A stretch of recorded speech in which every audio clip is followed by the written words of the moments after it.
In this video, we explore how a single oversight, just 3 unchecked components, can turn a dream voyage into a catastrophic failure. Before crossing the vast Pacific, one sailor neglected to inspect key parts of his sailboat. The result? His vessel went down. This isn't about rare or complicated systems, it's about the basics, the kind of checks every sailor thinks they've done until it's too late. These 3 components are often underestimated, yet they play a critical role in keeping a boat afloat and safe on long passages. We'll walk you through what was missed, why it mattered, and how such small details can lead to massive consequences when you're far from help, surrounded only by ocean. If you're preparing for a crossing or even just dreaming of one, don't skip this. These are lessons learned the hard way, and understanding them might be what keeps your boat off the ocean floor. So get ready, because this is more than a cautionary tale. It's a checklist for survival. The sun hung low over the horizon, painting the Pacific in hues of gold and crimson as Jack stood on the deck of his 40-foot sloop, Blue Horizon. The air was thick with salt and promise, the kind of evening that made you believe anything was possible. He gripped the wheel, feeling the gentle sway of the boat beneath him, and let out a slow breath. This was it.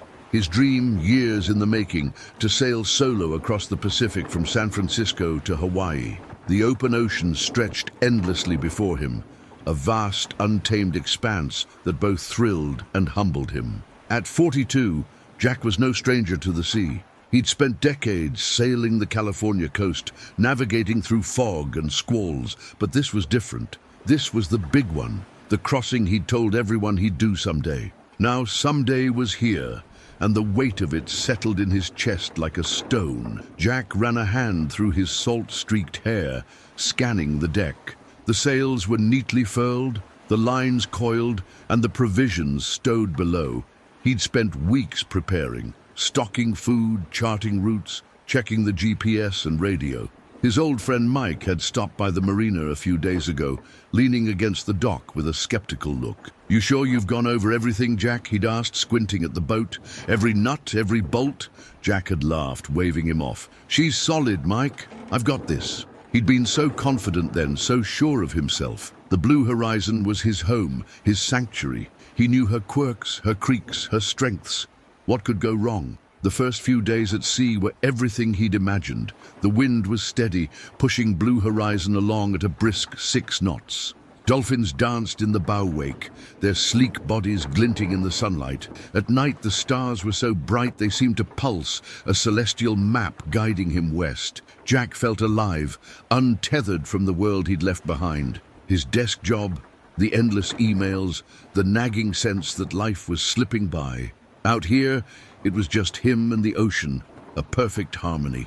He'd sit on deck with a cup of instant coffee, watching the horizon and think, this is what freedom feels like. But on the 5th night, something changed. A faint drip, drip, drip woke him from a shallow sleep. He sat up in his bunk, heart pounding, straining to hear it again. There it was, a steady, insistent sound coming from the bilge. He grabbed a flashlight and climbed down, the beam cutting through the dim cabin. Water sloshed at the bottom, more than there should have been. His stomach tightened. He traced the sound to a seacock beneath the sink, a brass fitting that connected the galley drain to the outside world. The hose clamp was loose, and a thin stream of seawater sprayed out, glistening in the light.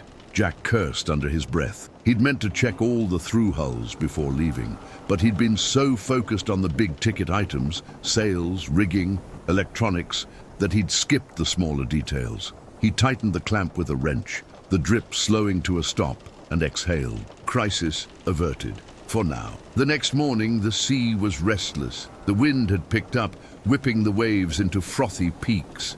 Jack reefed the mainsail, but the boat felt sluggish, heavy. He checked the bilge again and found more water, this time pooling faster than his bilge pump could handle. He knelt beside the engine compartment, searching for the source. Another through hull, this one for the engine's cooling system, was the culprit. The valve was stiff, corroded from years of neglect. He'd always meant to replace those old seacocks, but they'd held up fine on coastal trips. Why fix what wasn't broken? Now, As he wrestled with the valve, seawater trickled in, mocking his oversight.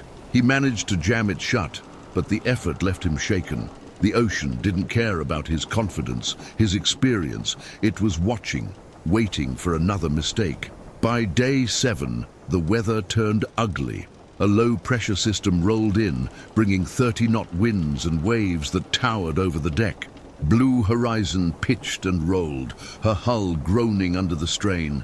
Jack clipped into his harness, his knuckles white as he gripped the wheel. The storm was louder than anything he'd ever heard, a howling beast that drowned out his thoughts.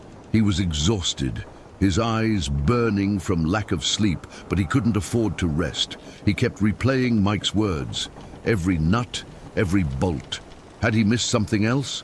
The thought gnawed at him, but he pushed it down. He had to focus, had to keep the boat on course. Then it happened.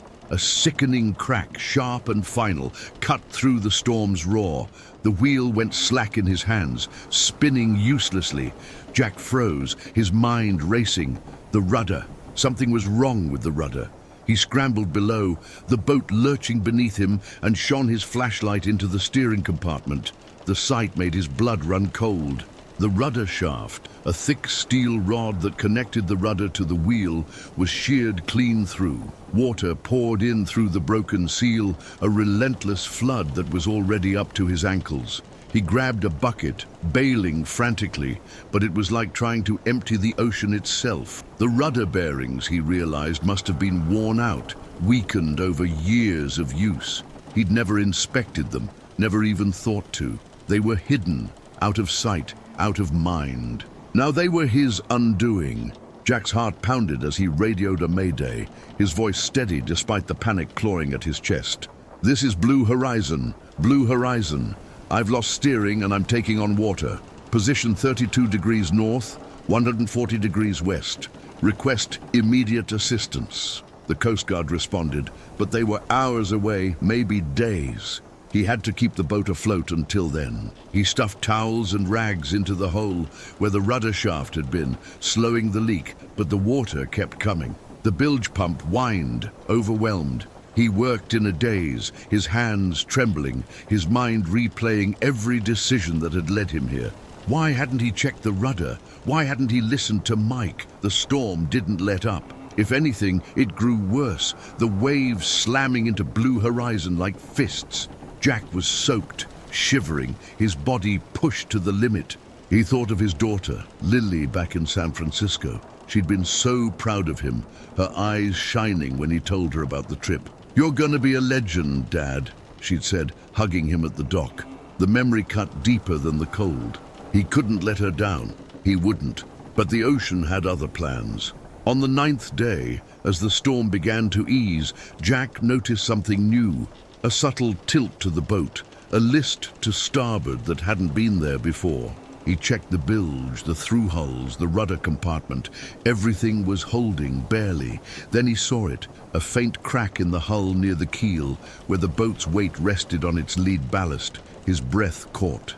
The keel bolts. He'd heard stories of boats losing their keels, flipping over in seconds, but he'd never thought it could happen to him. He crawled into the bilge, flashlight shaking in his hand, and found the bolts loose, rusted, one of them sheared off entirely. The keel was shifting, pulling away from the hull with every wave. Jack's mind flashed back to a grounding he'd had 2 years ago, a rocky shoal off Monterey. The boat had taken a beating, but he'd sailed her home, assuming she was fine. He'd never hauled her out to check the keel bolts, never thought they could be damaged. Now they were failing, and the Blue Horizon was coming apart. He tried to tighten the remaining bolts, but the wrench slipped, his hands too cold, too weak. The crack in the hull widened, water seeping through like blood from a wound. He knew what was coming. He won. He grabbed his emergency beacon, set it off, and prepared the life raft. The Coast Guard was still too far, but he had no choice. The boat was sinking, the water now knee-deep in the cabin. He climbed into the raft, the waves tossing him like a cork, and watched as Blue Horizon disappeared beneath the surface, her mast the last to go. The ocean swallowed her whole, leaving nothing but a ripple. Hours later, a Coast Guard helicopter spotted him. The rescue team hauled him aboard, wrapping him in a blanket. He was alive, But the weight of his failure was heavier than the sea. As the chopper flew him to safety, he stared out at the endless water, replaying every moment, every choice. The through hulls, the rudder, the keel bolts, 3 small oversights that had cost him everything. Back on land, Jack sat in a Honolulu hotel room, staring at the wall. Lily flew out to meet him, her arms around him before he could speak. "You're here," she whispered. "That's all that matters." But Jack couldn't shake the guilt. He'd been so sure, so careless. He thought of the blue horizon, lying at the bottom of the Pacific, a monument to his mistakes. Months later, he started speaking at local yacht clubs, telling his story to anyone who'd listen. "Check everything," he'd say, his voice rough with emotion. "Every fitting, every bolt. The ocean doesn't forgive." He'd learned the hard way, but maybe, just maybe, his story could save someone else. The Pacific was still out there, vast and unforgiving, waiting for the next dreamer to test its depths.